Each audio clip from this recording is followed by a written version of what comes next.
انسان میں جو ایک جنسی طلب ہے، اس میں جو ایک شہوت کا مادہ ہے، انسان نے خامخواہ اپنے اوپر قدغنیں عائد کر لی ہیں، اور صحیح اور غلط اور جائز اور ناجائز، ماں بیٹی بیوی میں خامخواہ کی ایک تفریق ہے جو انسان نے قائم کر لی ہے۔ یہ تمام تفریقیں غیر فطری ہیں،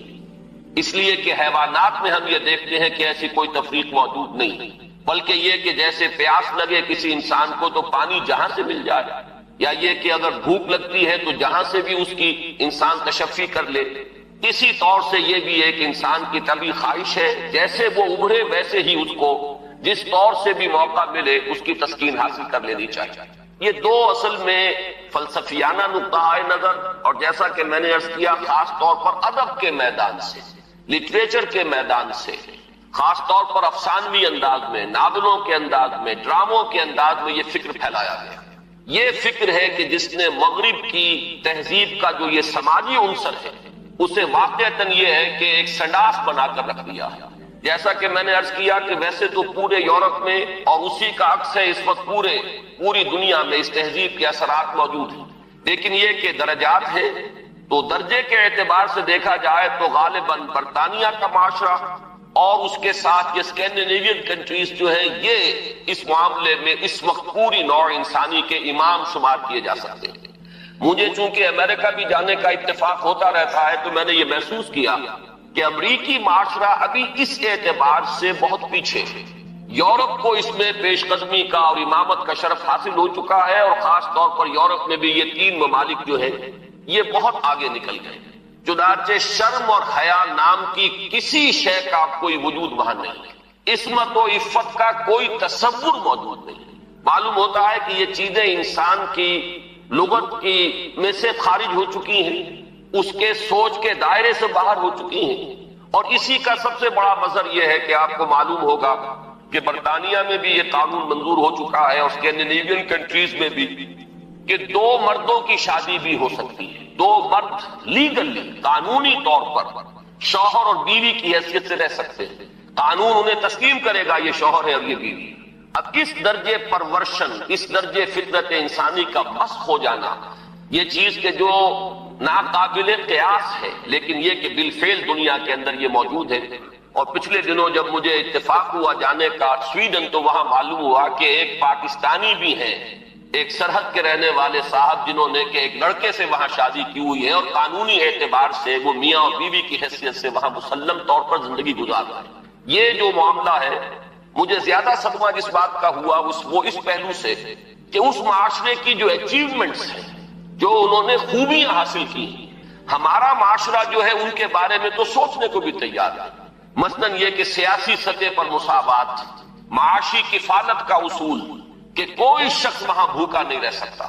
ہر شخص کی گویا کہ کفالت جو ہے وہ ریاست کے ذمہ ہے۔ وہ باتیں جو اسلام نے دی تھی، جو حضرت عمر فاروق رضی اللہ تعالیٰ عنہ کے سے قول منسوب ہے کہ اگر دجلہ و فرات کے کنارے کوئی کتا بھی بھوکا پیاسا مر گیا تو عمر قیامت کے دن ذمہ دار ہوگا۔ یہ نقشہ واقعہ ہے، تسلیم کرنا پڑتا ہے کہ ان لوگوں نے اس چیز کو آج کی دنیا میں بالفعل حاصل کر کے دکھایا ہے۔ سماجی مساوات کا یہ عالم کہ اگر کوئی فائنینس منسٹر، اسے بھی اگر اپنا چیک کیش کرانا ہے تو وہ بھی بینک میں اسی طرح لائن میں لگتا ہے جیسے کوئی عام شہری لگتا ہے۔ یہ سماجی مساوات کہ غریب سے غریب آدمی بھی وہاں پر جو بھی ہے، چاہے وہ ویلفیئر پر زندگی گزار رہا ہو، وہ خود معذور ہو چکا ہو اور صرف اسے حکومت کی طرف سے جو ہے سہولتیں حاصل ہو، لیکن اس کا بچہ بھی اگر بیمار ہوگا تو اسے وہی علاج میسر آئے گا جو وہاں کسی کروڑ پتی کے بچے کو علاج میسر آئے گا، اور اس کے بچے کو بھی وہی تعلیم ملے گی جو کسی منسٹر کے بچے کو تعلیم حاصل ہو سکے۔ یہ چیزیں جو ان کے ہاں اچھی ہیں فی الواقع، جو اصلاً تو ہماری تھی، لیکن یہ ہے کہ اس وقت اگر ہمیں وہاں پر یہ چیزیں نظر آتی ہیں تو مجھے تو وہی احساس ہوا تھا کہ کتابیں اپنے آبا کی یہ موتی علم و حکمت کے جو دیکھیں ان کو یورپ میں تو دل ہوتا ہے سی پارا، چیزیں ہماری تھیں لیکن یہ انہوں نے کر کے دکھایا۔ بدقسمتی ہماری یہ ہے کہ ان چیزوں کے بارے میں تو ابھی ہمارے ہاں کوئی سوچ نہیں، ادھر پیش قدمی کا کوئی امکان نہیں۔ ہم سینکڑوں کوس دور ہیں اس سے کہ اس قسم کے کوئی ہم معاشرتی ارتقاء جو ہے اس کے بارے میں سوچ بھی سکتے، لیکن جو ان کی گندگی ہے جس نے کہ ان کو تباہ کر کے رکھ دیا، خاندانی نظام ٹوٹ پھوٹ کر رہ گیا، جیسا کہ میں نے عرض کیا کہ شرم اور حیا جو ہے وہ ان کے لغت سے خارج ہو چکے ہیں، عصمت و عفت کے الفاظ بے معنی ہو چکے ہیں۔ یہ وہ گندگیاں ہیں کہ جن کو اپنے اس معاشرے کے اندر لانے کے لیے ہمارے ہاں ایک طبقہ ہے کہ جو پورے طور پر فعال ہے، اگرچہ عددی اعتبار سے اس کی کوئی حیثیت نہیں، وہ ایک بہت ہی حقیر اقلیت ہے، لیکن معنوی حیثیت ہے، اخبارات میں ان کے مضامین چھپتے ہیں، وہ دانشور شمار ہوتے ہیں، سرکاری حلقے جو ہے وہ ان کو سپورٹ کرتے ہیں، ذرائع ابلاغ جو ہے ان تک ان کی رسائی ہے، لہذا اس معاشرے میں تیزی کے ساتھ یہ چیزیں جو ہے وہ سرایت کرتی چلی جا رہی ہیں۔ بہرحال اس تمہید کے بعد اصلاً مجھے جس موضوع پر گفتگو کرنی ہے میں اس کی طرف آ رہا ہوں۔ میں جہاں تک پردہ اور زنا کے استیصال کے لیے جو دوسری تدابیر اسلام نے اختیار کی ہیں، جہاں تک اس کا تعلق ہے اس پر انشاءاللہ علیحدہ کسی موقع پر تقریر کروں گا۔ آج کے لیے میں نے طے کیا ہے کہ صرف اس مسئلے کو اچھی طرح ہم تھریش کریں، دیکھیں کہ واقعتاً نظریہ مساوات مرد و زن اس میں کوئی حصہ درست ہے یا نہیں ہے، تو کون سا ہے۔ ہمارے سامنے کسوٹی اور معیار جو ہے وہ اللہ کی کتاب ہے، اس کے رسول صلی اللہ علیہ وسلم کی سنت ہے۔ ہمیں ان دونوں چیزوں کے حوالے سے دیکھنا ہے کہ اس نظریے میں صداقت کا ایلیمنٹ کتنا ہے اور دھوکہ اور فریب کا حصہ کتنا ہے۔ میں سب سے پہلے تو یہ عرض کروں گا کہ اسلام بھی دو سطحوں پر عورتوں اور مردوں کے درمیان کامل مساوات کا قائل ہے، لیکن ایک تیسری سطح وہ ہے کہ جس پر وہ ایک فرق کرتا ہے، درجہ بندی کرتا ہے۔ ان دونوں کو علیحدہ علیحدہ سمجھ لینا چاہیے۔ پہلی سطح جس پر کہ اسلام عورت اور مرد کے درمیان کامل مساوات کا قائل ہے وہ شرف انسانیت ہے۔ مرد بھی انسان ہے، عورت بھی انسان ہے۔ جو شرف انسانیت ہے اس میں مرد اور عورت برابر کے شریک ہیں۔ اگر کسی کے ذہن میں یہ تصور ہے کہ عورت کا وجود ایک گھٹیا وجود ہے، عورت ایک کمتر وجود کی حامل ہے، تو یہ خالص غیر قرآنی اور غیر اسلامی نقطہ نظر ہے۔ بدقسمتی سے بعض دوسرے معاشروں کے اثرات ہمارے ذہنوں میں بھی آ گئے۔ خود عیسائی معاشرے کا بنیادی تصور یہ تھا کہ عورت ہے ہی گناہ کی گٹھڑی، مجسم برائی، یہ ایو سے ایول کا لفظ بنا ہے۔ حضرت حوا کے لیے ان کے ہاں لفظ ایو ہے، اور ایو سے ایول ہے، ایول برائی کو کہتے ہیں، یعنی یہ کہ عورت کا تو سارا وجود ہی سرتاسر برائی ہے۔ یہ چیزیں کچھ مختلف ذرائع سے ہمارے ذہنوں میں بھی آئی ہیں۔ پھر یہ کہ یہ معاشرہ جو ہے ہمارا جو پس منظر ہے تاریخی ہندو معاشرہ، اس میں بھی عورت کے گھٹیا ہونے کا تصور موجود ہے۔ تو سب سے پہلے یہ کہ ہمیں اپنے قلوب کا، اذہان کا جائزہ لینا چاہیے کہ اگر اس طرح کا کوئی جرثومہ ہمارے فکر میں ہے تو یہ خالص غیر قرآنی، غیر اسلامی۔ شرف آدمیت جس کا نام ہے اس میں عورت اور مرد برابر اور مساوی طور پر شریک ہے۔ میں نے اس کے ضمن میں آپ کے سامنے ایک تو آیت مبارکہ پڑھی ہے سورہ نساء کی۔ آپ کو معلوم ہے کہ معاشرتی مسائل پر قرآن مجید کی جامع ترین سورت سورہ نساء ہے۔ اس کا آغاز ہی اس سے ہوتا ہے کہ یا ایھا الناس، اے لوگو، اتقوا ربکم الذی خلقکم من نفس واحدۃ وخلق منها زوجها وبث منہما رجالا کثیرا ونساء۔ اے لوگو، اپنے اس رب کا تقوی اختیار کرو جس نے تمہیں ایک انسانی جان سے پیدا کیا، اسی سے اس کا جوڑا بنایا، اور ان دونوں سے کثیر تعداد میں مردوں اور عورتوں کو زمین میں پھیلا دیا۔ گویا کہ پوری نوع انسانی ایک انسانی جوڑے کی نسل ہے۔ آدم اور حوا علیہ السلام انہی کی اولاد ہے۔ تمام انسان اس پہلو سے تمام انسان بھی برابر ہیں، اگرچہ نسلیں ان کے اندر وجود میں آ گئی ہیں، اگرچہ شکلیں مختلف ہو گئی ہیں، رنگتیں ان کی تبدیل ہو گئی ہیں، ایک دوسرے سے بہت مختلف ہو گئی ہیں، لیکن یہ کہ تمام شعوب و قبائل کا فرق ہو یا لونی یا لسانی فرق ہو، ان سب کی کوئی حقیقت اس اعتبار سے نہیں ہے کہ کوئی ان میں اونچا ہو جائے کوئی نیچا ہو جائے۔ کلکم بنو آدم و آدم من تراب، تم سب کے سب جو ہو آدم کی نسل سے ہو اور آدم مٹی سے بنائے گئے تھے۔ لا فضل لعربی علی عجمی ولا لعجمی علی عربی ولا لاحمر علی اسود ولا لاسود علی احمر الا بالتقوی۔ یہ معاملہ جہاں عربی اور عجمی اور کالے اور گورے کے مابین ہے، وہیں مرد اور عورت کے مابین ہے، ایک ہی انسانی نسل۔ اور آج بھی آپ دیکھیے آدم و حوا سے آگے گزر کر آخر ایک ہی ماں باپ کی اولاد میں بیٹے بھی ہوتے ہیں، بیٹیاں بھی ہوتی ہیں۔ ایک ہی باپ کے نطفے سے بیٹا بھی ہے اور بیٹی بھی ہے، ایک ہی ماں کے بطن سے بیٹی کی بھی ولادت ہو رہی ہے اور بیٹے کی بھی ہو رہی ہے۔ تو کوئی فرق و امتیاز ان کے مابین اس پہلو سے کہ مرد مرد ہونے کے ناطے اعلیٰ ہو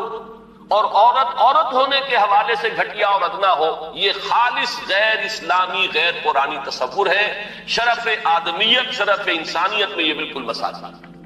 دوسری چیز کہ جس میں اسلام پوری مساوات تسلیم کرتا ہے وہ ہے نیکی کا میدان،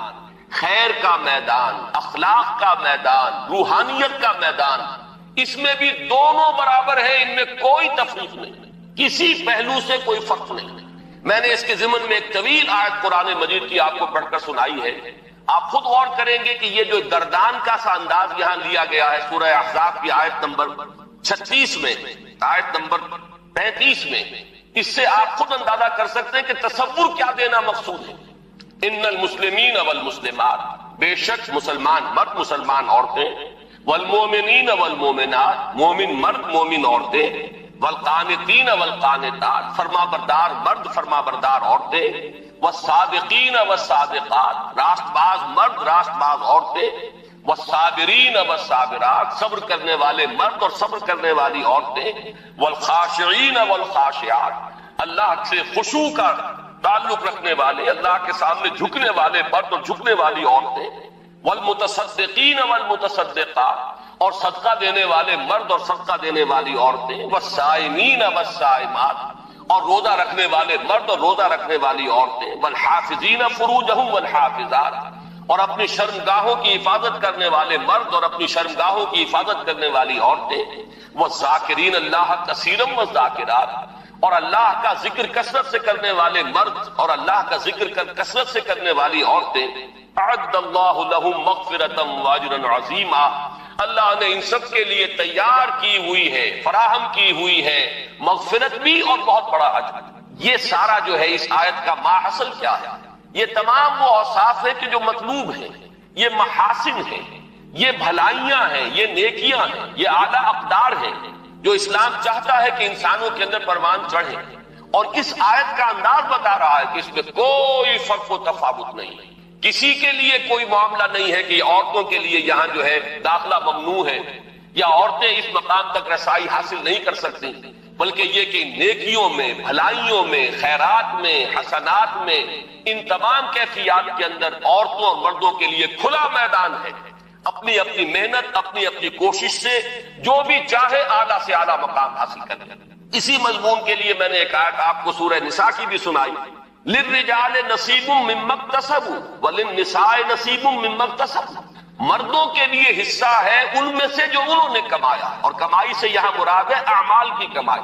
کسب کا لفظ قرآن مجید میں شاذ کہیں آیا ہے معاشی کمائی کے لیے، آیا ضرور ہے لیکن بہت شاذ۔ اصل میں یہ لفظ جہاں بھی آتا ہے وہ اصل کمائی جو ہے انسان کی اس دنیا میں وہ نیکی یا بدی،